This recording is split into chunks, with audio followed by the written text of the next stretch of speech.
We moved on to sign 5 of the natural zodiac, the sign commonly referred to as Leo. And those students who've been participating in the astrological apprenticeship program are very familiar with the idea of signs related more to the numbers and numerology than to the names that we typically have, and the idea that the names themselves and the images of the signs in the natural zodiac are more metaphorical to give you an idea, a sense of the energy and the quality of the sign. However, if you are able to think about, or if you are a student of numerology, you'll find a lot more insights treating the signs numerically, such as Aries is sign 1, Leo is sign 5, and so on. But we're going to be looking at Leo today, related to the sun in Leo. So what role does the sun play for a Leo ascendant? And as with all the other videos, the thing we have to consider and really think about is, number one, what is the house or houses that the planet rules? And since we're talking about Leo, the sun only rules one house, and that is Leo. And also, what insights do we get considering where is the sun exalted for a Leo ascendant or a Leo rising, and where is the sun debilitated for a Leo rising? And that's where we're going to get the majority of our insights from. So as with all ascendants, the planet that rules them is a self factor. So the ruler of all ascendant is a self factor. So whatever your ascendant lord is, that functions as a self factor, which means that wherever that planet goes, wherever it is placed, will give us insights into what kinds of things or what areas of life will you be mostly involved in. And each house from that particular sign rules over different things that you can find yourself involved in, such as 9th house, legal matters, supporting Dharma, religious matters, philosophy, higher purpose. 10th house, public status, corporations, government. 2nd house, dealing with food, the food industry, early childhood. 6th house, service industry, doing jobs that a lot of other people don't want to do, such as removing trash from the world, or serving people who maybe have more money than you. The 6th house, though, doesn't always have to fall into that category, because the 6th house does deal with health and disease, and we do know that doctors and people involved in the medical profession, they still can be very wealthy. So we don't want to make any broad generalizations here saying that having your ascendant lord in any particular house is what makes you wealthy. It just shows, what do you get involved with? What do you end up doing? And just like when we think about people who take away our garbage or clean up after us, well, that's just an essential thing that has to happen to keep our home, our body, our society organized and healthy. And that's what people in the medical profession ideally do. They take care of our bodies in such a way that they keep us functioning well. So oftentimes there's a focus on very basic things related to supporting and sustaining life. But enough of that. Let's go ahead and get to Leo. So the sun is a self factor for everyone, because the sun, by its very nature, is considered to be that light which is the most subtle, perceptible aspect of divine consciousness within this material world. That's why many societies and religions actually worship the sun. But when we have a Leo ascendant, it becomes a double significator, because it also rules over the ascendant.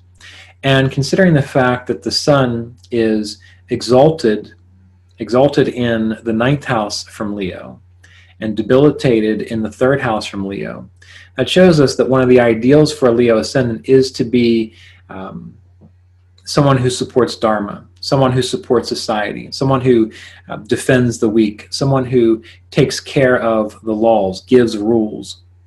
So they can be lawyers, ministers, even doctors, politicians, depending on how they approach the practice of it. They can be professors. The whole idea is that when you have your ascendant lord exalted in the 9th house, Well, then the individual is, in a sense, a kshatriya.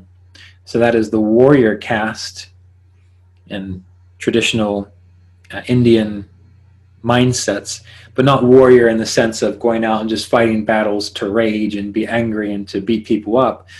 The whole idea of the caste system, at least in its purest ideology, is that everyone has a support within society, and you have to have these people fulfilling their roles for society to function well. So the kshatriyas, they're not meant to be warmongers, or they're not meant to be warlords. They're meant to be people who are intelligent and really truly think about and toil and strain over what is in the best interest of society. What kinds of thoughts, what kinds of philosophies, what kinds of religions help a society to flourish and to grow? Do we need to defend our ideologies? Do we need to defend our ways of life against some kind of threat which shakes up our structure, which prevents us from living our highest and best ideals? That's what a kshatriya is meant to do. They're not meant to be a warmonger. They're not meant to be the politician that's just out for their own gain. Their real role, and the role of the king, as Leo is represented by a king in kingly status, as is the sun, is to stop and truly think, what is most important for my culture, for my family, for my friends, and what kind of sacrifices may I have to make in order to make sure that these things just keep functioning well. So having the sun exalted, the sun naturally exalted, because not every Leo ascendant is going to have the sun exalted in the ninth, but remember, we're looking at the blueprints here of if a Leo ascendant is working to its ideal, the ideal blueprint of Leo ascendant, what would it be like? And we would see Leo ascendants not trying to be performers, not trying to outshine other people, not trying to be the center of attention, because that's not really what they're about. When you get, and this is where it gets interesting, as we start to think about Leo being debilitated in the third house, well, think about what the third house represents. We'll get to that. Leos, that's not their main issue. Their issue is ninth house things, supporting dharma, supporting righteousness, supporting philosophies which allow societies to function so that all the castes can do their thing, so that the Brahmins can meditate and contemplate and teach freely, so that the Shudras can exhaust their karma in service to this world order, so that the merchants can have fair exchange to keep the economy thriving. And, of course, so that the kshatriyas can continue to support the dharma. So that is why Leo, the king, sign 5, it's so important to really take time, if you're a Leo ascendant, to contemplate, what do I have to offer to the greater good of society? Not to bring attention to myself, not to shine, not to be dramatic. And so many people confuse Leo with being performers. They're not. They're not supposed to be performers. They can be. It's not to say that you can't be a performer and still support the Dharma or still support how society functions, because the arts and entertainment, that's also can be a very dharmic pursuit. It's very good and very healthy for people to have healthy-minded recreational activities. It's good for the physiology, it's good for their body, it's good for their mind, it's good for their spirit. So we don't want to say that you're not going to be an entertainer if you have other yogas in your chart that speak to that being your actual profession or vocation. But the idea of Leo as being the performer, the one that wants to outshine others, is a misnomer. And hopefully I'm using that word right. I need to look it up. And let's think about that. Remember, we've discussed how, for example, how Mars, we think someone has a strong Mars because they're aggressive and mean and they're a good soldier.